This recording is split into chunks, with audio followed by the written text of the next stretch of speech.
think I'm ready. I'm ready.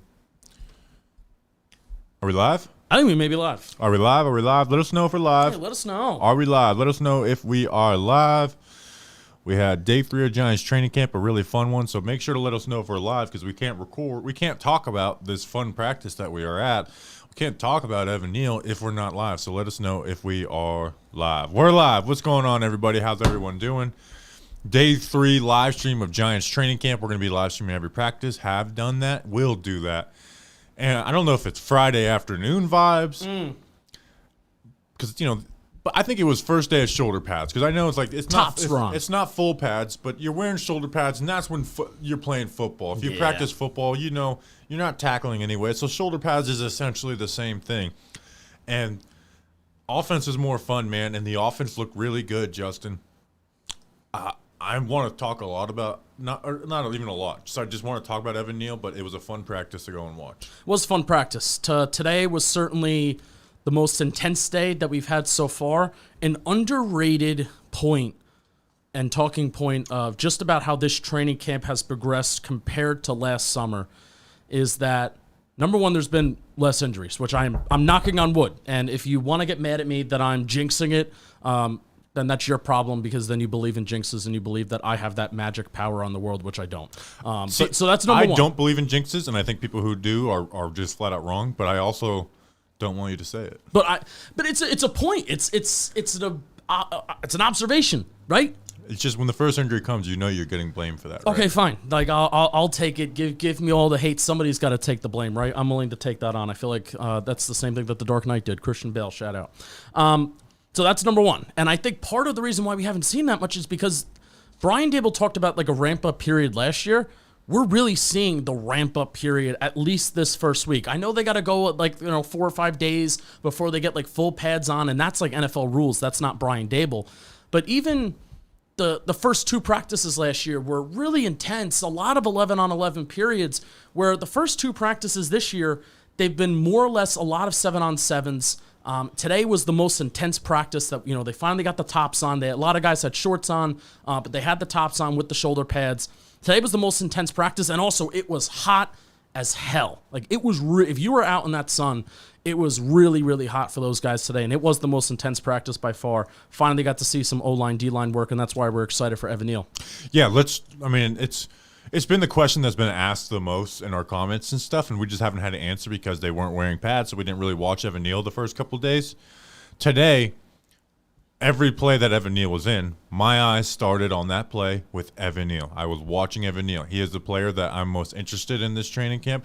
He's the player I was most anxious about. And I do want to make the point, Justin, that like last year we said, hey, it is practice. Don't overreact to the bad. Like, talk about it. We want it to be good, but talk about it. I also don't want to overreact to the good and be like, right, man, this team is going to be the number 2 offense in the NFL. But, hey, it does look really good. And Evan Neal I focused on today, and he didn't look like as good as Andrew Thomas or anything like that, but I watched him every rep, and he did his job. And the couple reps that weren't, like, great were not horrible reps like we saw last year. Like, there was no bad reps by Evan Neal. There was, maybe Aziz dipping around the edge, and he washes him around 8-9 yards worth of depth, but he's still got hands on him, and he was getting out of his stance quicker. He was very patient with his punch, and then once connected, he was set. Yep. Now, again, the defense is a little limited because they do not want them touching the quarterback, so they're maybe not doing all the same things they would be doing. But we saw Evan Neal last year in training camp, and it was bad. It looked really bad from the start of snaps. It wasn't like a bad rep here and there. He just looked like a bad tackle, and that translated to the regular season. So this is the first day I really watched him. I'm not going to overreact and be like, see, Evan Neal's good, even though I expect him to be good as the 7th overall pick. But he had a really good day, and I was anxious. He did look like a different player. You saw me at the end. I was like, listen, I just want to end this practice so we don't have a bad Evan Neal rep. I want to get through at least the first practice with no bad Evan Neal reps. And it was, I don't think it's a stretch. Now, we're not there for the spring, and it's a shame that we're not there for the latter parts of the summer like the regular beat reporters are. I do want to ask, who are we talking to on Monday? Who are we planning on talking to on Monday? Most likely Jordan Renan. I think Jordan Renan can answer the question of, was Friday's practice Evan Neal's best practice as an NFL pro? I think he can answer that question, and hopefully maybe somewhat confidently. Playing with some confidence, a little chippy, giving some pushes after the whistle. Him and Ryder Anderson. Ryder Anderson was kind of giving this, and then he did a little grabbing his junk. Baker Mayfield junk grab, like playing with some confidence and chippiness. Like Evan Neal, maybe that was not happening last year. The first real fight we get in practice this year, probably going to be Evan Neal by the looks of his day odds one. just went up. Yeah. So it was cool to see. I mean, not to overreact, not to say Evan Neal's going to be an all pro, blah blah blah blah. But in the moment, just seeing it in person, knowing how much of a worry Evan Neal is for this Giants offense, and also knowing how much Evan Neal's potential and Evan Neal's ceiling is ultimately connected to the Giants' offensive ceiling and potential. Knowing that, like, we were grinning ear to ear watching Evan Neal today, and we'll see when they get full pads on and when they continue throughout this summer, throughout these next 2 weeks over there, we'll see how he continues to look. I'm excited for him. Evan Neal versus Aiden Hutchinson in Detroit. I just got excited for that. Yeah, I hope we get some first string reps from them. Preseason. Now again, Andrew Thomas, did he struggle in his preseason? But we saw linear growth as a rookie as Andrew Thomas. So that preseason game didn't panic me as much as others. Right. Offense in general looked really good. Now, so today Wink Martindale was throwing the house at them with blitzes, like did last year, and the offense couldn't do anything. So there was a couple would-be sacks where they end up throwing the ball in there. There was one that was so clear that I didn't even mark it down as like a complete but might have been a sack. Like it was just a clear would have been a sack. And then DJ threw the ball like 20 yards to Waller. I'm not giving him credit for that.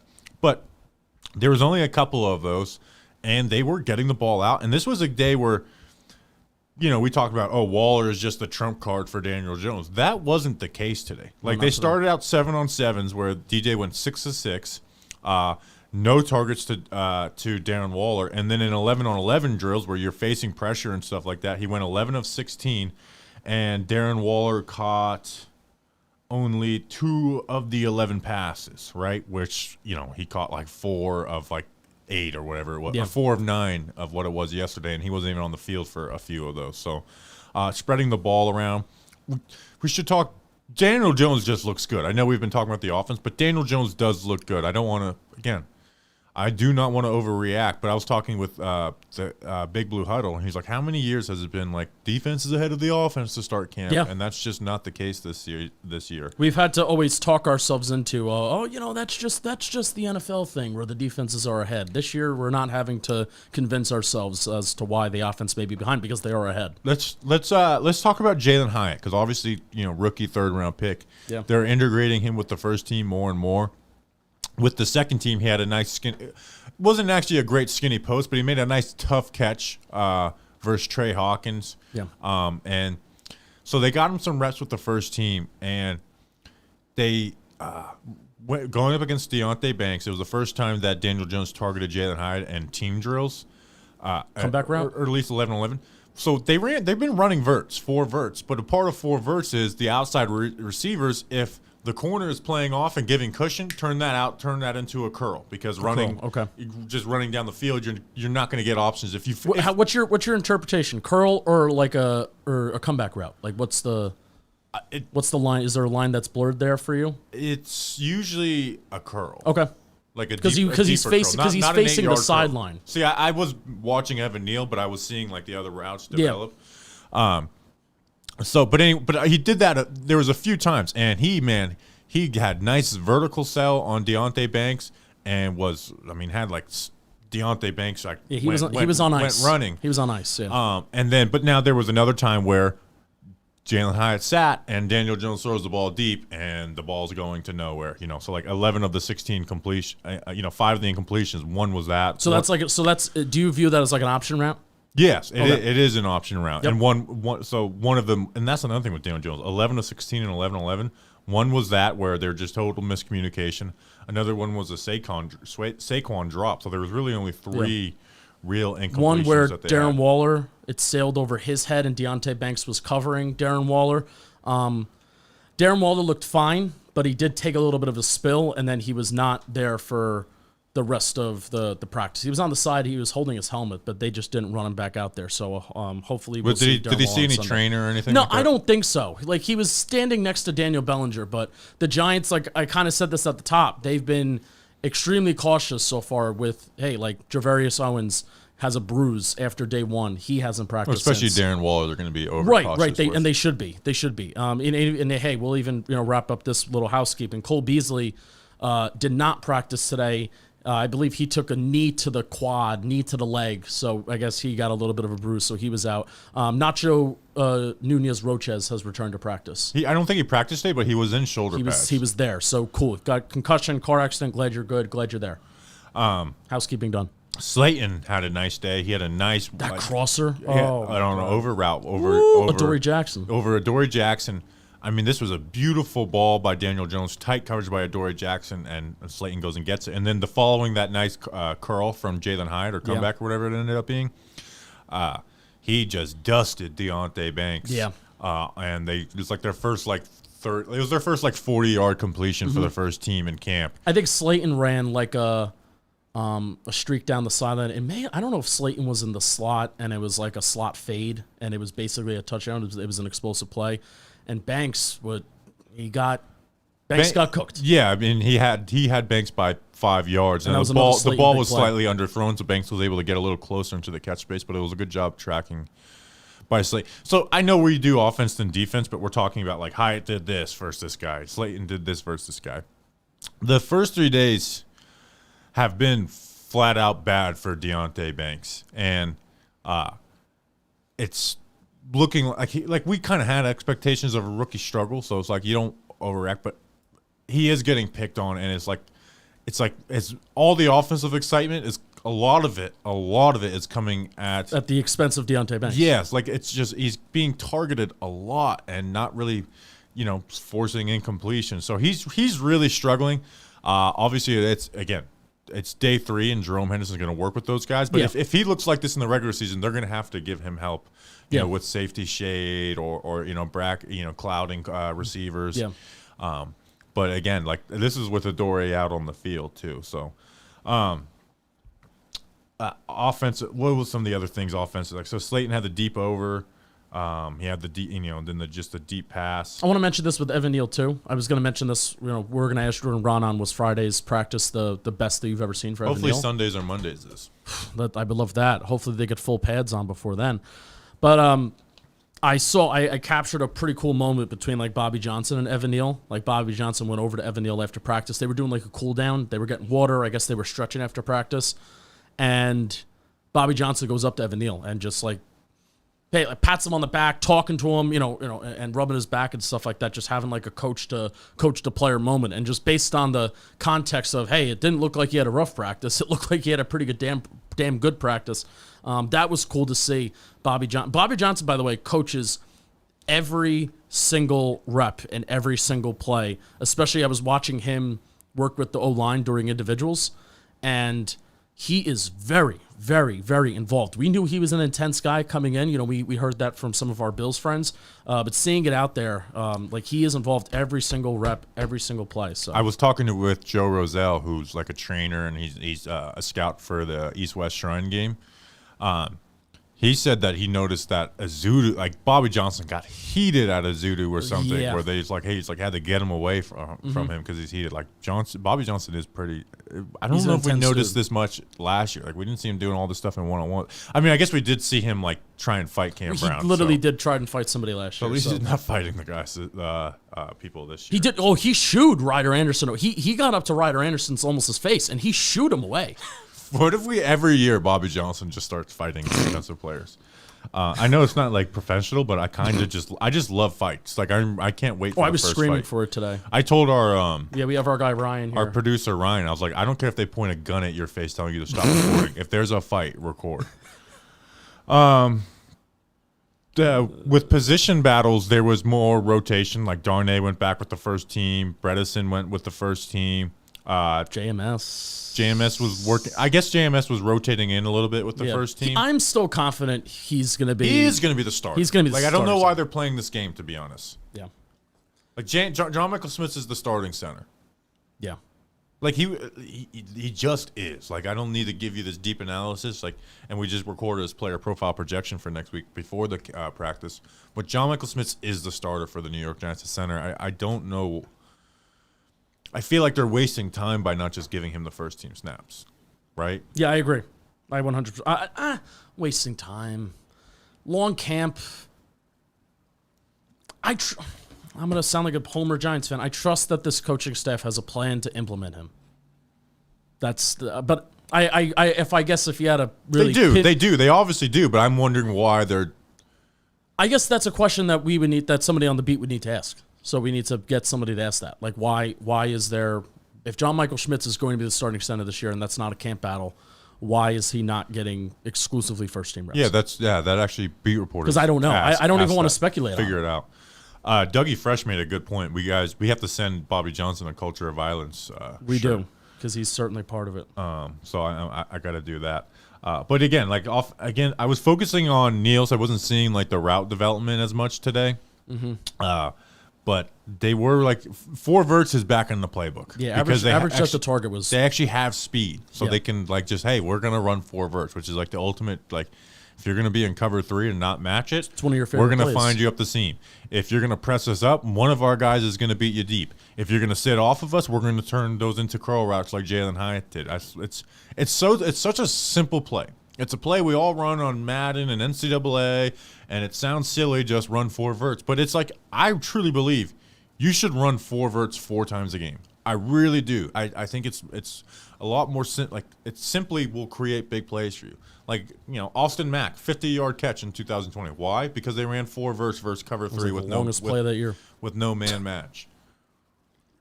If you had to put your power rankings of favorite plays, 4 verts ranks where? I forget. What's your favorite play? Not mesh, wham. The run game wham. I really There's like. a play in Madden that it's like one of the receivers that's going in the flat. A guy was running an out route. Another guy's running a streak. Flood. I like Dagger a lot. I'm a simple man. You're a simple man. Man. I like distracting safeties to create chunk plays over the middle. Love it. What do we else have? Do we have offensively? Let's see. I don't have. That's kind of it. Yeah. Slayton, Hyatt. Waller wasn't over targeted today, which was nice. Tyrod Taylor, after having a great camp last year. Yeah, well, they're blitzing Tyrod Taylor. They're blitzing Tyrod Taylor now, and Tyrod Taylor is that conversation last summer was nauseating, even back then, and now looking back on it about Tyrod Taylor should he get first team reps? It's even more nauseating now. Yeah, but I am a selfish person when the second and third string are in. I just want to see them throw the ball deep to Jalen Hyatt every time. Okay. Just throw the ball deep to Jalen Hyatt or throw the ball at Cordell Flott, which we can talk about on the defensive side. Sure. First, before we get into the defense, do we have a real ad?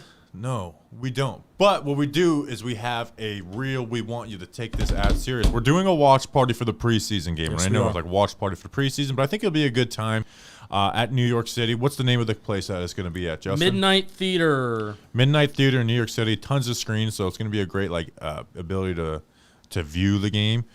We'll be there. Doors open an hour and a half early, so we'll be able to talk. It's going to be obviously a lot more relaxed than the playoff game. But the link for it is the pinned comment in the chat right now. And if you're watching this afterwards, it's in the description. It's on Eventbrite. But I'm excited for it. But make sure to come out. Tickets will go so fast. They will. Have to get there. Get the tickets. Tickets are $25. The doors open at 5:30 p.m. The game starts at 7 p.m. Again, it's the Giants-Lions watch party. Anytime we get to interact with our community, I always say this, it is my favorite thing that we always do. Hanging out with everybody at training camp, everybody that comes up and says hi, it's like my favorite thing that we do. Even doing this stream right now where we're hanging out talking Giants football on a Friday night. But Midnight Theater, join us. It'll be a Friday night for the Giants-Lions game. Midnight Theater, 75 Manhattan, West Plaza, New York. Again, the link is pinned on this chat, and it's also the link is in our description as well to get some tickets. So we hope to see you there. And Bobby Skinner, you'll be glad you did. You will be glad you did. Oh man, Ryan just did me dirty. Ryan did me dirty. Tutos, massive salutes from Italy. We appreciate Ryan you. did me dirty. Did he tweet that? Yeah, Chad is going crazy right now about how Justin needs an ice bath. Yeah, Mark Sullivan spent $10. Someone iced Justin. Why is that? Because you're like red? I'm sweating. Well, I'm also I like sweat more in here than I actually do when I'm at the practice. Which I know I've been the annoying guy who's from a different place and talks about how different it is, but it is noticeably like it's hot here, but it's so much nicer than Florida this time. Yeah. This is the only time of year where it's like it's kind of nicer to be up here than it is in Florida. Wow. Even though Florida's just much better. Never living here. If John Boy Media offers me double my salary, I would think about it. So that's my official counter offer. All right, John Boy. Media. You're watching right now on a Friday night. That's my counter offer. You're down on the beach. Double my salary. You're down with your family right now. Yeah, like am I making your beach house? Am I making closer to 7 figures than 5? Yeah, but I want to make 7 figures, John Boy. There you go. Cards on the table, chips, all in. So AJ says I'm going to give Banks some time before I even criticize him. I think it's a mix. Like, yeah, he looks bad, but at the same time, he is a rookie. He was a late, and again, this is something we have to get used to as Giants fans. Or hopefully get used to. We're not picking in the top 10 anymore. No, like the reason why an elite athlete was there at 25 is because, or 24. 24. There's flaws to his game that he needs to work through. Like, he needs to be coached up, like that athleticism. If he was perfectly, like, fundamentally sound, he'd be a top 10 pick with that athleticism. So he needs to be coached up. So I'm expecting rookie struggles, and, hey, we're trying to win games, so that's going to be a part of the conversation.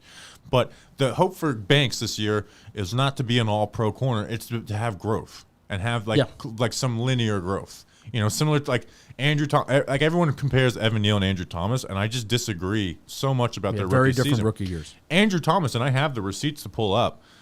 Andrew Thomas, to me, had a successful rookie season because, yeah, it started bad. He got better, and by the end, it was like, this is a good tackle. Not the player that he is now, but this is a good tackle.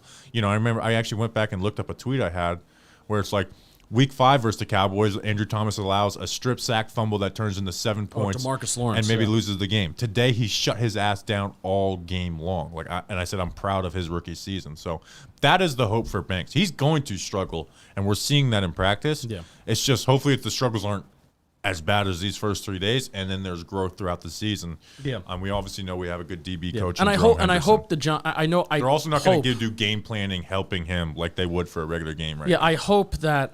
Also, like, the Giants will have the depth. You know, we recorded Cordell Flott's PPP today, and I hope the Giants have the depth to take him off the field, like, if he is, like, struggling. And I think ruining any player's confidence in year one, and I feel like this is especially the case at corner, if there's some sort of way where maybe you don't have to play them so much to the point that if they are struggling and if they're really down bad, that you ruin their confidence after year one. If the Giants have that depth, like, I hope that they explore it because like I said, so going back, we recorded Cordell Flott's PPP today, and one of the things that I said is, yeah, I kind of selfishly wanted to see Cordell Flott more, but in a way they managed his rookie season perfectly because they had the depth to go elsewhere. Also, Cordell Flott got hurt towards the middle part of the season, but they had the depth to go elsewhere, and then by the time that Cordell Flott was ready to kind of get in there, we have mostly positive memories of Cordell Flott, and he had a successful rookie season while playing enough. So Banks is obviously expected to play more than a guy like Cordell Flott, but you know, if he is struggling, I hope they just don't leave him out there to dry and die. Yeah. Banks. I know we're not doing the chat right now, but Research Rick asked a good question, and I don't know if I have a good answer, but I think it's such a good question we have to ask now. Rick Bowman says, what did you see in camp last year that signaled the early success that parallels anything you're seeing this year? Too early to tell, and I just freaking pulled out of the stream. Well, offensively... Well, so what was the question? Like, is there anything that we saw last year that translated to the success the Giants had in season? So offensively, there wasn't much. I will say defensively, today they've been throwing the blitzes and stuff, and while the offense has done a better job against it, they are creating free rushers, right? Yeah. And you're seeing those type of things happen. I just think they're having to cover better receivers than they did last year in camp, and obviously we'll see game plan adjustments. Once they're actually playing games. The offense was so bad last year, and they had to pivot in such a different direction in season that I'm not even sure. Camp wasn't an indicator of success for me last year. Camp was an indicator of this team has a lot of growth to do. So, yeah, I mean, that's a great question. I kind of have to reflect on it on, like, the positive aspects of camp because a lot of it was defensively last year. And I think just the overall involvement of coaching. We did see that last year in the way that Daves runs his practice. I guess I'll go back to kind of like my beginning point about load management and kind of getting these guys built up. How they talked about that last year, but now we're seeing it a lot more. And I think it was implemented last year, but I think the self-coaching of, hey, a bunch of these guys went down with injuries last year, and that has not been the case throughout the first week of camp because they are genuinely kind of loading these guys up. Well, we thought the 5 o'clock practice today was to let people get off work and come to practice. No, I don't think so. Dable, that was my thought in my head. Dable said today in the press conference that they did it to have the long break between yesterday's practice in between having the day off tomorrow. So you know what? They're doing that stuff. That's Aaron Boone shit. No, it's not. It is. You give a guy compare Brian Dable to Aaron Boone. You give a guy a day off. You give a guy a day off for after a night game, and then they have a day game the next day. That's exactly what he just did. I'm gonna break a camera. Load management. That's the same thing they do with that in baseball. Flott was with the second team today. Yeah. He wasn't getting like dusted, but Khalil Pimpleton, who was the second team slot wide receiver this week. Yeah, Cole Beasley. He had 2 catches on him, and then a third where Tyrod Taylor just missed him on an out route. So Flott, they didn't have him pressing up as much as he did yesterday, so he wasn't getting physical with those guys. But there was a couple times where Khalil Pimpleton, Pimpleton had a really good preseason last year, but I don't know what we're expecting out of him as an NFL player. But he did beat him a couple times, so it's up and down again, for a guy like that. Darnay, I didn't really focus on in the team drills. There was one where why was Darnay home? I get they're not game planning, so I guess this is the answer to that question. Why are they Darren putting Waller mosses everyone on the sideline? We forgot to talk about that. Waller on the deep out goes up and grabs it. And I think Darnay Holmes on one of those, I think there may have been 1 or 2 plays where Darren Waller just absolutely just goes up and grabs the ball. And I think it was Dan Duggan who tweeted out, it looks like he's Superman going up and flying and catching that ball. There was one play where Darnay Holmes was covering him and following him. I'm like, that's not fair. We can't. Like there's going to be a picture of Darren Waller going up, making a really nice catch, and tiny Darnay Holmes is going to be following him. And that's going to be like, that's doing Darnay Holmes pretty dirty right there. Yeah. We saw some formation stuff with the linebackers lining for edge. That's something we saw last year, but they were running that with Beavers. They did it a little bit with McFadden during the season last year, but I honestly think, again, we recorded Bobby Okereke's PPP today. His arm length is in the 98th percentile, and I do think his athleticism, it will allow him to take edge reps. I'm not saying he's going to bend the edge and get after the quarterback, and you obviously have the ability to drop Bobby Okereke back in coverage, and you're kind of disguising looks there. But Bobby Okereke at times was lining up as an outside linebacker / if you want to call him an edge. Darian Beavers was doing the same thing as well. There was even a play where Darian Beavers was just a legit edge rusher, and he was going up against Evan Ingram with the first team lined up as an outside linebacker / edge. And then even Micah McFadden was doing it when he was out there with the second team or first team a little bit today too. So, you said with the comment right away, they're trying different blitz packages. This isn't going to be like, oh, this is their defense. They're trying different blitz packages, but that is something that we may see as the season kind of develops. Other just kind of cleanup notes. I noticed Habakkuk Baldonado had a nice bull rush on Parrott, but then you told me before Parrott kicked his ass on one play. Yeah. Any Deonte Johnson sightings? Not necessarily in team drills, but I did see. It's hard to watch linebackers in practice. Yeah, especially when they're not running the ball. But I did see Deonte Johnson. Who was that coach that we looked up? Drew Wilkins, Kevin Wilkins. But I don't think it was Kevin Wilkins. I think it was Burris. It was somebody else. So there was one of the assistant linebackers coach / inside linebackers coach that was really working with Deonte Johnson and individuals, and I was taking note of that. And cool. Bobby McCain started at safety today, so 3 days, 3 different safeties: Jason Pinnock, Dane Belton, and Bobby McCain, which I talked about. That's to me, it's the most wide open position battle there is. And I don't necessarily know if anybody's going to quote unquote win it, because I do think they're all going to alternate throughout the season. Yeah. So let's get some chats. We'll go for a couple questions. more minutes. Anything good from Bryce Ford Wheaton today? Yeah, he had a couple nice catches. Yeah. Him and Colin Johnson. David Sills was catching everything again. Johnson had a nice zone beater versus a blitz catch, and then he had a nice curl route versus Deonte Banks. Yeah, somebody came up to me today and said, Colin Johnson, man, 6'6". He's looking good, and it's just, man. We want to talk about everybody and everybody that looks good, but especially if you're a wide receiver that looks good, I just don't know if there's going to be room for you on this roster unless injuries start to pile up. Yeah. D. Kit says, do you think Trey Hawkins is making a dent? He had that really nice interception yesterday. The Jalen Hyatt tough catch on a skinny post was also really good coverage by Trey Hawkins. Yeah. So, he's keeping up with Good play on both. Hyatt. So, again, I don't have like year one expectations for Hawkins. I just know that like he's an NFL size and athlete. Let's see. What's going on with Vernon Butler's situation? I don't know what happened with that. He just didn't report. Yeah, is that him retiring? Like, what's the deal? I don't know. He didn't what feel the like deal showing is up. It's been hot this week. One time we had a hurricane during training camp. Yeah. Hell Week. This when we did 2-a-days in high school, and our right guard was like, "I can't come over the bridge," and he was just surfing the whole time. And then we beat the shit out of him. Well, he can't come over the bridge because he was surfing. Yeah, he was lying and saying that the bridge is closed. You would need a big wave. We knew he was lying and saying like he's got to take care of it. So you just beat the shit out of him? Yeah. When he showed we up? didn't actually like break his nose or Oh, anything. I mean, I'm thinking you beat the shit out of him. like body, which just me and two other offenses just body blows. Oh, nice. And we're like, show up to practice. And he showed up to practice after that. Bullying works. It worked. I probably shouldn't admit that with all the Northwestern shit going on. Oh. Stop. How was Neal looking? Go back and look at the beginning. Yes. We praised him a lot. Yes. Yeah, I think that's it. It's Friday. Let's Friday. let people Everybody go. have a good night. We had a fun stream, so we'll be back Sunday with another post-practice live stream. Excited for that. It's Back Together Sunday. If you're there, come say hello. We always appreciate We will be that. back together. What? We will be back together on Sunday. You and I and the rest of the Giants world. Yeah. Oh, yeah. I thought you were saying like me and you. I was like, yeah, of course we're going to be here. That was the joke. I don't know if the Giants actually do anything special for Back Together Sunday, but I didn't even understand the Back Together. I said the Back Together Sunday, and you did, and then I just repeated it, and you were like, why are you saying the word Back Together like in a funny way?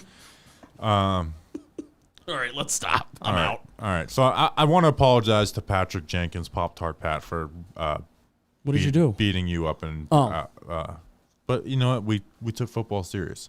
All right, we appreciate you guys. We'll see you on Sunday. Enjoy your Saturday off. Until then, let's go.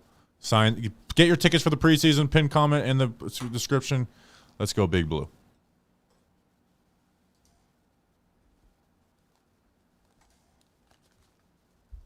We're out, Pop.